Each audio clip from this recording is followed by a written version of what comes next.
Igania kugenda asisukuru aseikiga kolengana amone kalenda ya masomo kurwa asensemelia ye bunge ya Bonchari nigo egati ya abalimu kurwa asensemeyo babirwa kwerera Obokong'U bagenda twetera chinga kibagenda twaligania aboroki gwa bali bawuchoso asegiredi ya kyanda abange nigo babire bagotehamuna nigo emirobuli yonsi yabirige kwenekigwa kulende nigo bagendete gotema na kwenikinga aboroki gwa bali bawuchoso asegiredi ya kyanda babire bagosoa asisukuru chinga kimirobuli yonsi yabirige kwerani. They are telling us that they have a challenge of availability of learning materials, more especially the textbooks. The textbooks that we recommended as a school to use as course books, they are saying that they are nowhere, most of them, they are not available in the bookshops. This is because of the printing process.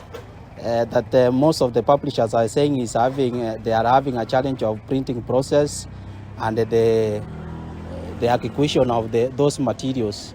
So I am prepared for the transition of grade 9 because we have in place the special rooms, that's the laboratory that is well equipped, the home science rooms are there, and even we are doing much of the practicals to make this CBC a reality.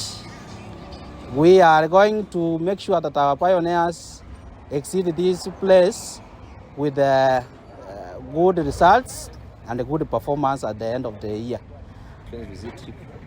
The curriculum, when you compare it for 4 and the CBC, sincerely speaking, CBC is a bit expensive, but to the parents.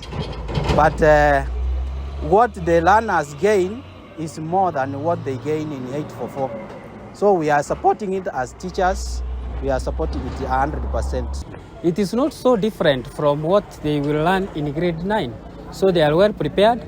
And they are well off. Our school is well equipped. We have the classroom in place. It is complete, and all the materials are available. Like we have the laboratory for doing the practicals. It is well equipped, computer rooms, and everything is in room. So we will expect the learners to transit well in learning this, and it will be a successful thing.